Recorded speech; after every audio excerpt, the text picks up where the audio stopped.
au nom en tout cas de l'organisation, nous vous remercions de cette forte mobilisation qui témoigne en tout cas de l'attachement que vous avez pour votre pays, le Sénégal, mais également la sympathie et puis bien sûr la reconnaissance que vous avez à notre invité principal, Pape Alé Niang.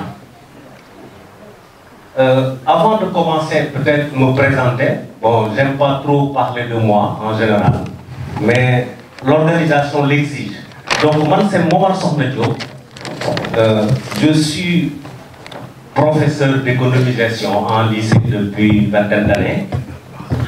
J'ai également eu l'occasion de réfléchir sur les problématiques de l'Afrique que je parlerai. Et en particulier du Sénégal, et puis d'y publier des ouvrages. Donc, c'est ce qui justifie un peu ma présence ici pour participer à alimenter le débat que nous aurons aujourd'hui à faire.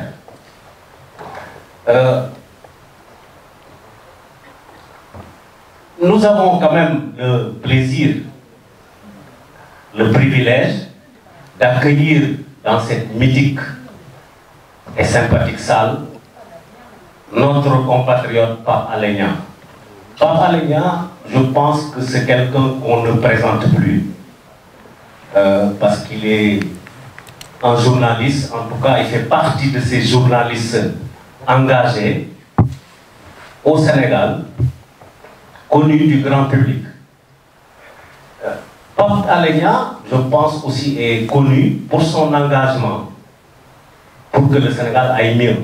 D'ailleurs, lui-même, il le dit, il se présente comme un militant pour la bonne gouvernance. D'ailleurs, c'est à ce sujet-là, effectivement, qu'il a proposé un livre qui s'intitule « Scandale au cœur de la République », le dossier du coude. Donc c'est un ouvrage qui aujourd'hui, comme vous le savez, fait la une de l'actualité politique, mais également judiciaire. Donc Pape Alé nous donnera ses éclairages par rapport à tout ça.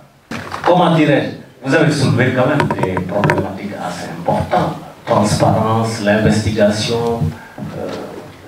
J'espère que ça va nous affecter, nous tous les Sénégalais, pour atteindre l'émergence. Bon, c'était juste mon coup de... Hein? Pape Alé.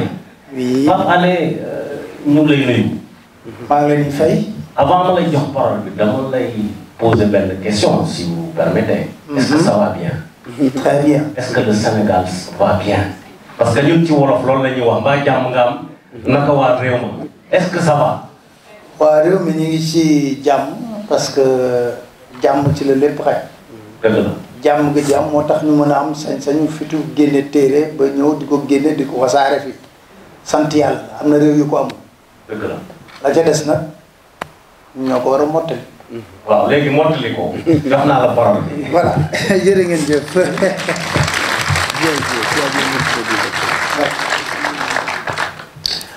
Voilà, je tenais tout d'abord à remercier toutes les personnes qui ont fait le déplacement pour honorer de leur présence cette cérémonie. Cette cérémonie de présentation et de dédicace, pour moi, est une rencontre d'échange. Raison pour laquelle, tout d'abord, je vais vous inviter à écouter des engagements du président Macky Sall, candidat.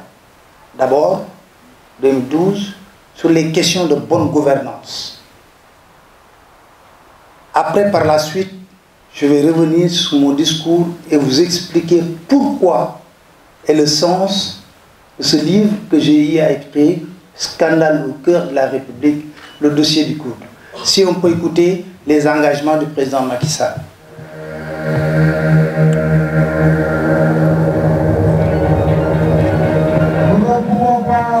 Laisser passer la dilapidation des ressources nationales au service d'un pouvoir en déperdition qui tente de corrompre à l'échelle nationale tout citoyen pouvant lui donner le moindre espoir. C'est par centaines de millions de femmes que le pouvoir s'emploie à corrompre les Sénégalais. Les études plus pour voir l'origine de cet argent coûteux. Parce qu'il faudrait bien qu'on nous dise comment des milliards peuvent quotidiennement être distribués de façon impudique. J'avais dit, et je ne m'inquiète, que nous ne ferons pas une chasse aux sorcières, mais nous ferons la lumière. Et que ceux qui seront coupables de telles malversations sachent qu'ils vont donner compte à la justice sénégalaise.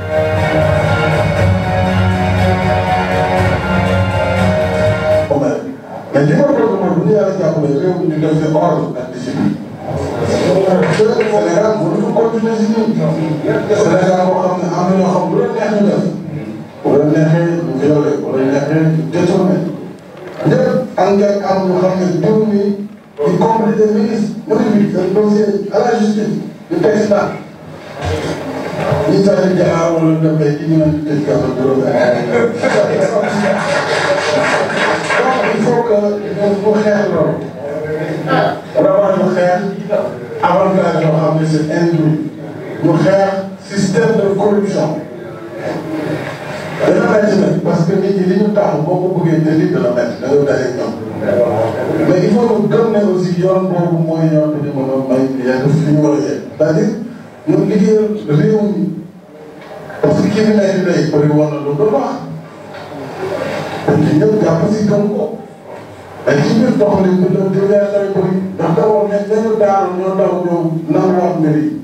donc c'est le même système que le Parti socialiste. L'une de mes premières missions, ce n'est pas de construire des routes, des autoroutes et des ponts.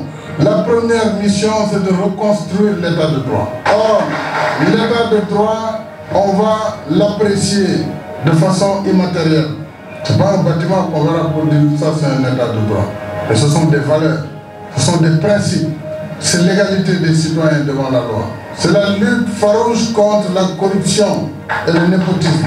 C'est diriger le travail en dogme et que tout le monde soit convaincu que c'est par le travail que nous pouvons développer notre pays.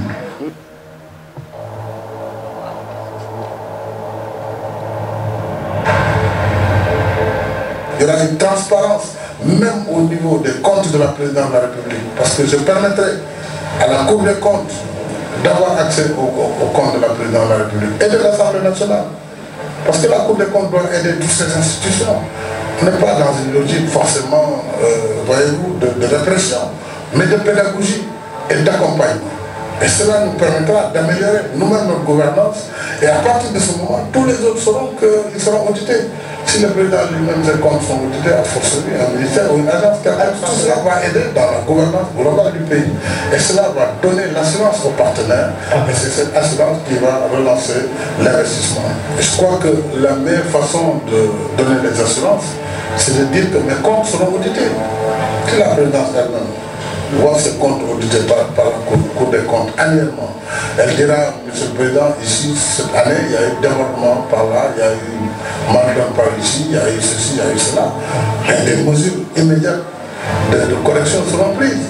Et à partir de ce moment, je vous dis, si les comptes du président sont audités, mais tous les autres vont faire très attention dans la gestion. Que ce soit la primature, les ministères, les agences.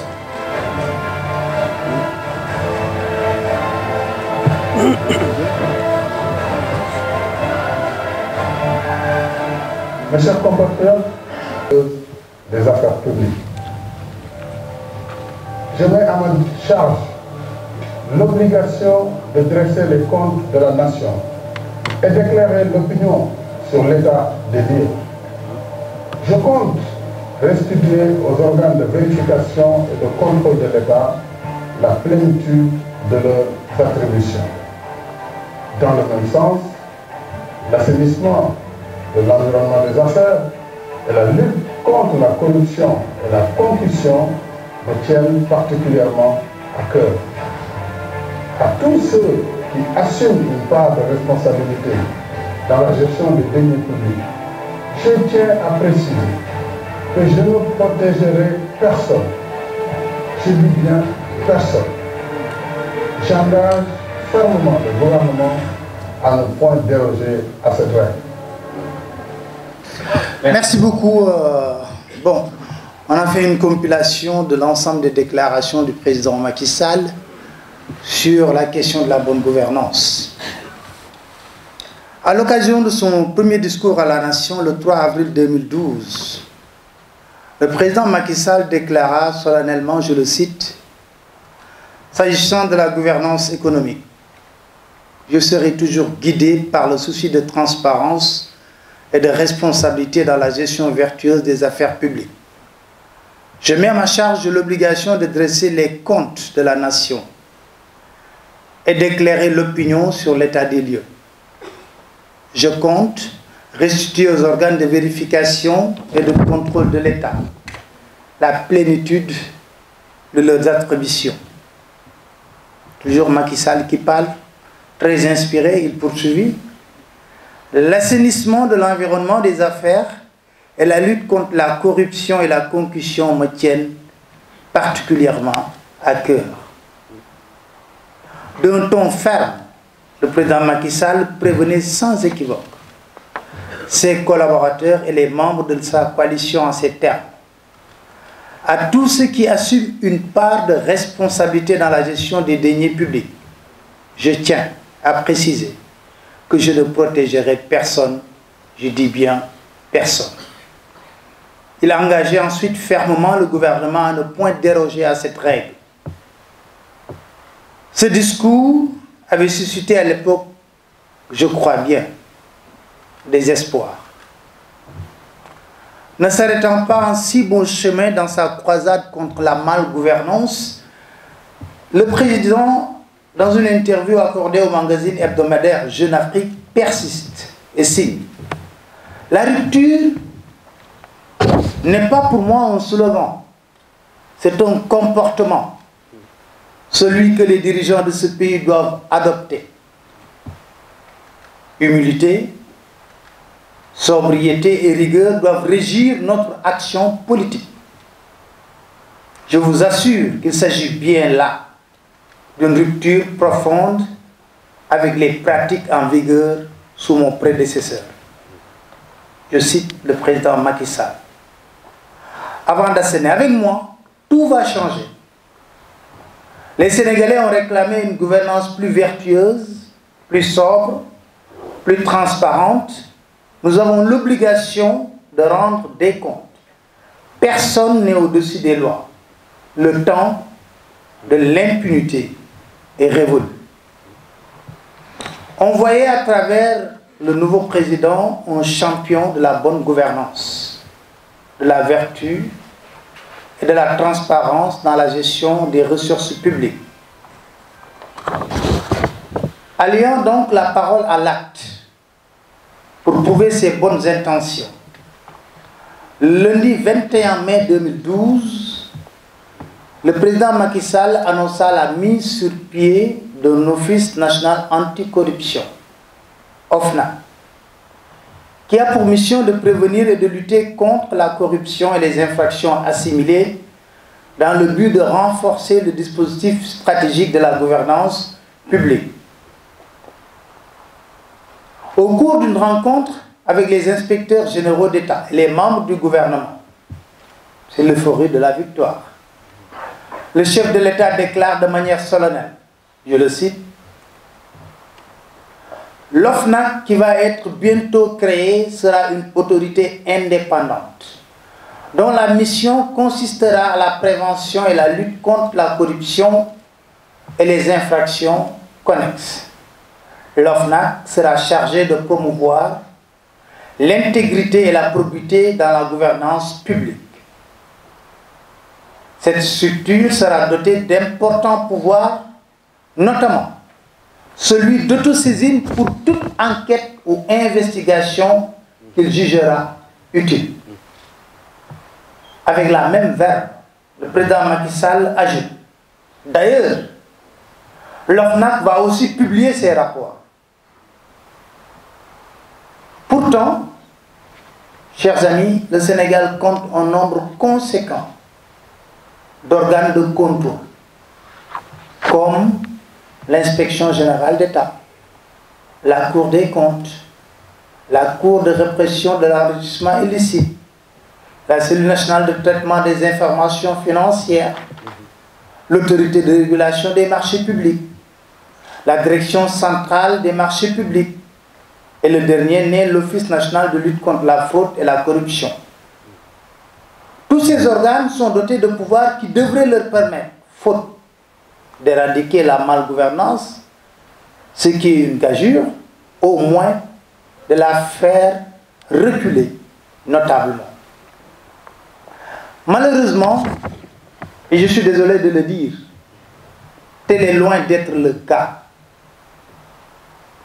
En atteste le dernier rapport sur l'indice de corruption qui place toujours le Sénégal dans la zone rouge. D'ailleurs, les Sénégalais s'interrogent même sur l'utilité de cette pléthore d'institutions de contrôle et se demandent à quoi elles servent finalement. La création de l'OFNAC avait suscité beaucoup d'espoir, mais il subsistait toujours une interrogation légitime. L'OFNAC allait-il pouvoir contourner pour être efficace et efficient dans l'exercice de sa mission les contraintes et obstacles érigés en permanence par le pouvoir politique sur le chemin des organes de contrôle?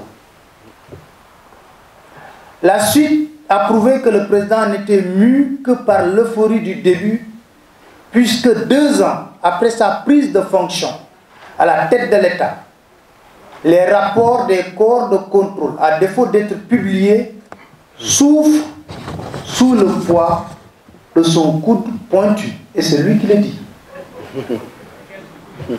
Ainsi, de 2014 à 2019, les rapports des corps de contrôle se faisaient désirer.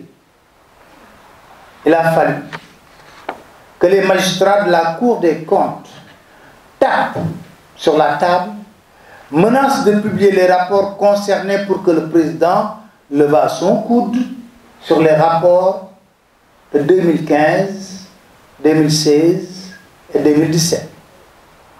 Comble d'absurdité, c'est le président et son entourage qui sont les premiers à dénigrer les rapports des corps de contrôle quand ces derniers épinglent la gestion des hauts responsables de leur parti, l'Alliance pour la République. Malheureusement, l'Office n'a pas échappé au même sort qui était réservé aux autres organes de contrôle. Quand la première patronne de l'OFNAC, Nafingom Keïta, avait publié ses rapports 2014 et 2015, les membres de son parti l'avaient crucifié pour avoir eu l'outrecuidance de mettre à nu la gestion scandaleuse de certains de leurs camarades à la tête d'entreprises publiques ou parapubliques. Omar Youm, à l'époque, directeur de cabinet du président de la République, avait fustigé la démarche de l'OFNAC, qui, selon lui, n'a pas respecté son obligation de réserve. Une déclaration en porte-à-faux avec l'article 17 du texte de l'OFNAC qui stipule que son rapport est rendu public par tout moyen approprié. D'ailleurs, le président Macky Sall n'a pas hésité à prendre la défense de l'ancien DG du COUD lors de sa dernière conférence de presse organisée au Palais après son adresse à la nation du 31 décembre 2019.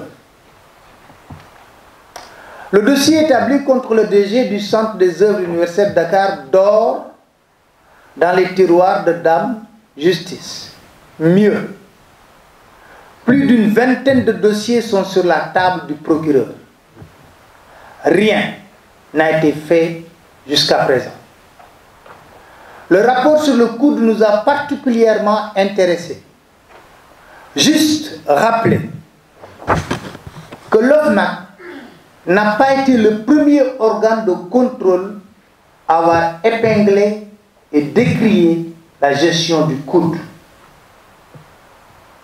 Nous devons à la vérité de dire que le coude peut être assimilé à la vache à lait de ses directeurs au service de tous les régimes qui se sont succédés à la tête de ce pays. Il suffit de lire les rapports des cours de contrôle sur la gestion du coude. La polémique soulevée par le rapport de l'OFNAC sur la gestion du coude nous a poussé à vouloir en savoir davantage. C'est ce qui a donné naissance à ce livre. Scandale au cœur de la République, le dossier du coude. Un livre qui s'est basé intégralement que sur le rapport produit par l'OFNAC. Le rapport est là.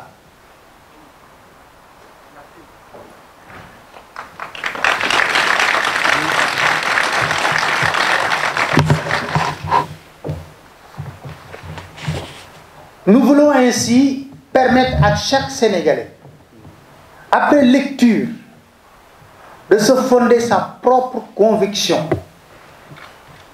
Telle est notre modeste ambition. Parce que nous avons entendu un procureur qui nous dit son fromage gruyère. On a entendu un président de la République nous dire il n'y a pas le principe de la contradiction dans le rapport. Mais j'aimerais bien, après lecture du livre, que chaque Sénégalais humblement puisse dire est-ce que ce rapport vaut la peine qu'on l'amène au niveau de la justice. Je précise là également qu'un rapport ne met pas un homme en prison. Un rapport, on l'amène à la justice. On ouvre un procès. Et si ce dernier est incriminé à des avocats, il peut prouver être blanchi. Pour revenir sur nos corps de contrôle, la Cour des comptes qui est restée 6 ans sans produire de rapport non plus. Or, la loi est très claire sur la Cour des comptes. Chaque année, la Cour des comptes est tenue de produire un rapport pour nous montrer l'état de la bonne gouvernance ou l'état de la gouvernance au Sénégal. 2014 jusqu'à 2020, c'est le 1er février, le jour où je faisais la première cérémonie de dédicace, que la Cour des comptes a tenu une conférence de presse pour donner comme excuse un dysfonctionnement interne qui explique 6 ans de non-production de rapport. Et par rapport même à la Cour des comptes qui est restée 6 ans sans produire de rapport, la Cour des comptes n'est pas épargnée par les tirs des groupes félons du pouvoir en place. Le seul ministre à avoir osé rabrouiller et humilier des magistrats de ce corps de contrôle, je dis très bien des magistrats, c'est le ministre Moustapha Diop. Certainement vous vous souvenez de cette histoire. Alors, il était ministre délégué auprès du ministre de la Femme, de l'Enfant et de la Famille, chargé de la microfinance et de l'économie solidaire. Moustapha Diop avait reçu la visite d'une équipe d'audit de la Cour des comptes. Et tenez-vous bien, il avait lancé à la figure d'Abdelmajid Gueye, président de la commission des comptes, de contrôle des entreprises publiques et de ses collègues, ce qui suit. Vous êtes de petits magistrats, de rien du tout, payés pour me déstabiliser. Vous ne faites pas partie de la Cour des comptes, mais de la Cour de règlement de comptes. La réaction du magistrat Alignan à l'époque que j'avais reçu sur mon plateau samedi matin était, si c'était le président Abdou Diouf, il l'aurait démis de ses fonctions le même jour. Mais tenez-vous bien, c'est le président de la République, Macky Sall lui-même, qui a présenté de plates excuses à la Cour des comptes lorsqu'il recevait le rapport de la Cour des comptes au niveau de la salle des banquets. On parle de République. Même si les rapports des corps de contrôle sont flétris parfois par les gens du pouvoir en place. Ils peuvent, dans certaines occasions, servir de moyen de pression pour pouvoir pousser des responsables de l'opposition au ralliement ou à la transhumance. La CREI nous avait parlé de 25 personnes. Seul Karim Wade a eu un procès global total à purger une peine de 3 ans avant d'être gracié. On nous parle de Taïbou Ndiaye. C'est un menu fréquent. Nous sommes toujours en train d'attendre les 25 autres dignitaires qui ont transhumé. Le rapport de l'IGE de 2015 qui a épinglé la gestion de l'ancien maire de Dakar, Khalifa Ababacar Sall, et l'a opportunément conduit en prison en l'écartant de la présidentielle après l'avoir privé de ses droits civils et politiques, est pratiquement l'unique rapport qu'on a connu de l'inspection générale d'État. C'est la triste réalité, on n'invente rien. C'est donc dire que ces rapports de nos corps de contrôle, au lieu d'aider à promouvoir la bonne gouvernance et la bonne tenue des finances publiques, deviennent des instruments de chantage ou de coercion aux mains de l'exécutif qui les manipule à sa guise pour faire chanter ou briser des adversaires politiques, présumés coupables de mauvaise gestion. Aujourd'hui, comme par le passé, beaucoup d'hommes ou de femmes politiques ont rallié le parti au pouvoir ou transhumé parce que des rapports les incriminants sont suspendus au-dessus de leur tête comme une épée de Damoclès.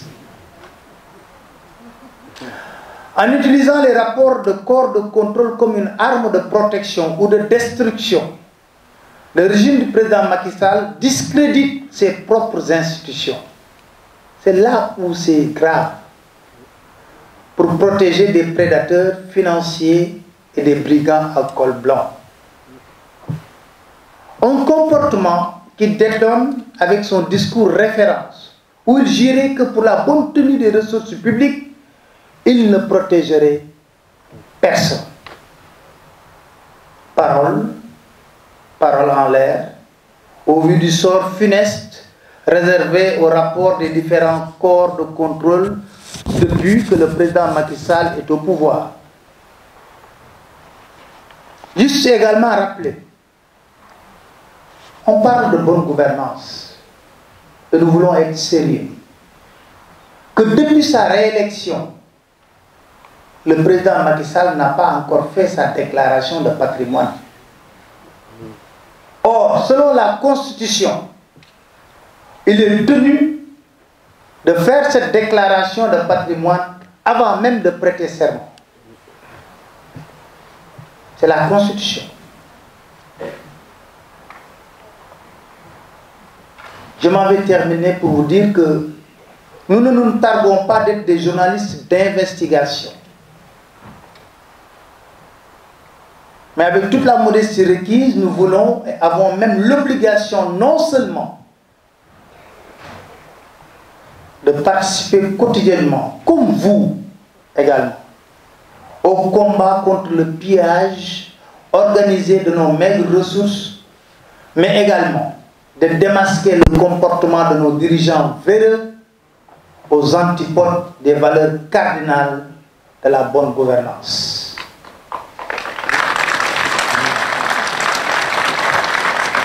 Je voudrais terminer mes propos en remerciant toute l'équipe, Biram et ses amis, ici à Paris, qui n'ont ménagé aucun effort pour la réussite de la cérémonie. Mais je tiens du fond du cœur à remercier la diaspora sénégalaise. Je l'ai dit ce matin, lors de la conférence de presse. Vous participez de manière exceptionnelle à l'éveil de la conscience citoyenne au Sénégal. Or, pour une véritable démocratie, il faut une bonne conscience citoyenne. Aujourd'hui, les Sénégalais sont intéressés sur comment notre pays est géré. À l'époque, on nous parlait de fichier électoral, de processus électoral. Maintenant, les Sénégalais s'intéressent sur comment tel contrat a été signé. Pourquoi on a donné tel contrat à telle société? Pourquoi tel rapport n'a pas été instruit par la justice? Le problème que nous avons fondamentalement au Sénégal, je le dis sans cesse dans toutes mes chroniques, c'est la justice. Je n'ai pas un problème particulier contre la justice sénégalaise. Mais quand même, avoir 55 rapports de scientifiques, 25 rapports de l'OFNAC, des rapports de la Cour des comptes. Et on a entendu le président de la République dire, après avoir reçu le rapport de la Cour des comptes, on va mettre sur pied une commission. Comme si la destination des rapports des Cours des comptes, c'est une commission. Non. La destination des rapports de la Cour des comptes, c'est au niveau de la justice, pour que la justice puisse faire son travail. On me dira, oui, tous les régimes l'ont fait. Je dis, moi, on ne peut pas me suspecter d'être un pro-Wade. Loin de là. Mais quand même, reconnaissons que Wade a mis en prison ses propres hommes. Modibo Diop, directeur de l'ASER, a été mis en prison par le président Abdoulaye Wade sur la base d'un rapport. Baïla Wan, de la LONASE, et qu'on me cite un seul membre de 2012 jusqu'à 2020 de l'actuel régime à qui quand même, on a fait même des remontrances.